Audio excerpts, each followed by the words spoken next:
thoughtlessness, no mind, these kinds of terms have been propagated all over the place, and these terms have been badly misunderstood and made into all kinds of things, and people are striving how to stop my mind.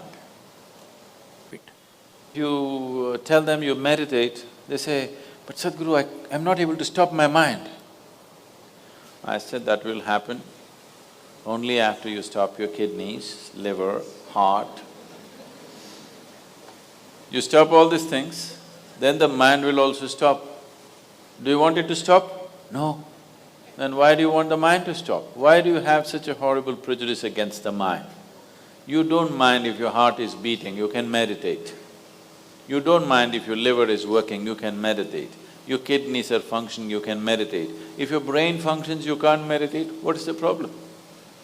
You seem to have something against intelligence, isn't it? It took millions of years of evolution to get a mind of this kind of capability,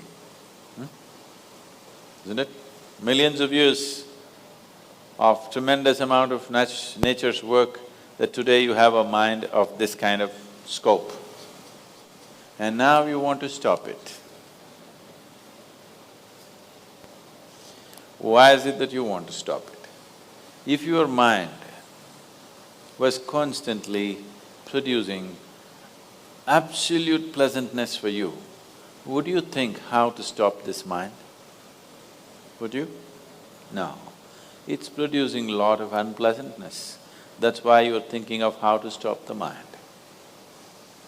This is the first thing, wherever you go in the world, this has gone so much into people's mind.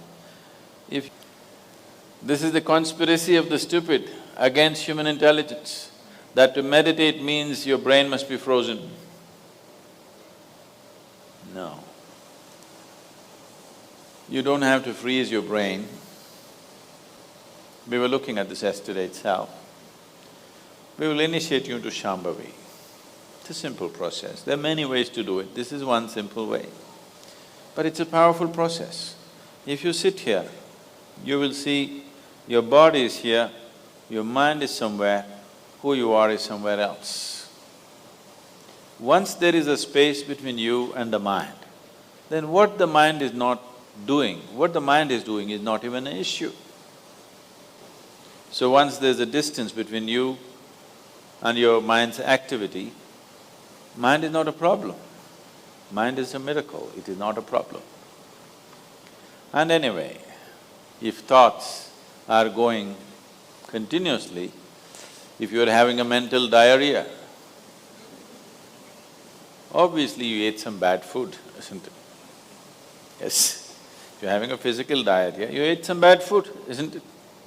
If you're having a mental diarrhea, you are obviously consumed something wrong. What this wrong thing could be is, the moment you identify yourself with something that you're not, then you're finished. Your mind is a continuous runs. There is no other way. Do what you want, try as hard as you want, it is not going to stop. If you do not identify yourself with anything that you are not, you know how to be with everything, you know how to use everything, but you're not identified with it, then you will see if you sit here, simply mind will be like this. If you want to use it, you can use it, otherwise it'll be like this. Sit here, if you're not identified with this and with this, then you will see everything is just fine. Then your mind will do what you want it to do, otherwise it'll simply hang there, and that's how it should be.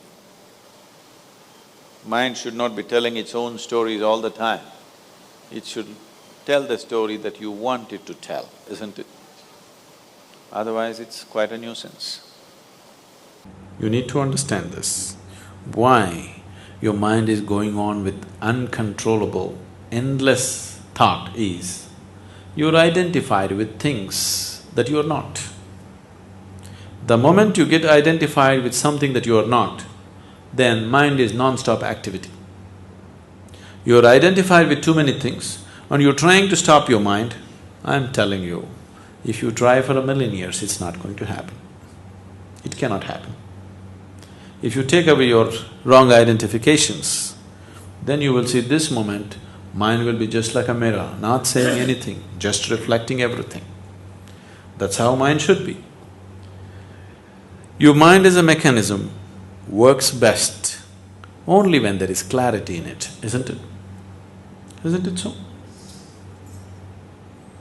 Your mind is not here to think up all kinds of fancy things. That's a distraction in life. Your mind is here to give you clarity and penetration into life. But right now, mind is just a huge ball of confusion, simply because you got identified with so many things that you're not, and now you're trying to hold it back. There is no way to hold it back. You ate very bad food, now there's gas in the stomach. You can't hold it. You eaten bad food, the consequence is there. You got wrongly identified with too many things, now this is going on endlessly. You cannot stop it, it doesn't matter what you do. You think of God, God himself will go to take you to many places. Now you're sitting here and you're trying to meditate, but you're thinking of your bar or restaurant or friend or cinema or something. Now people told you, think about God, everything will be okay. If you think about Rama or Krishna, then you will find you will go to cinema with Rama. That's the nature of the mind.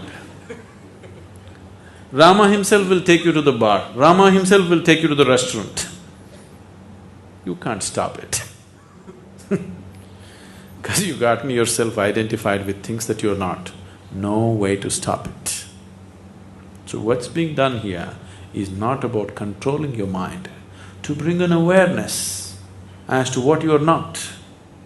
Right now, to start with, the most fundamental identity is your body. You're identified with your body, the clothes that you wear, your hairstyle, your goatee also, aren't you? Very much identified, isn't it? Your wife, your children, your family, your education, your religion, endless number of identifications. With all these identities, you want a quiet mind? There's no such thing. That's why we gave you a simple device called shunya, where you create a little distance from the mind. Once distance happens, even if it's a noisy mind, still it doesn't matter. Disengaging from the mind. Once you're disengaged from the mind, you're disengaged from all identity, because it's the mind which manufactures identifications, isn't it? So, don't think of all kinds of things, just employ the device. Things will happen. Things that you have not imagined will happen.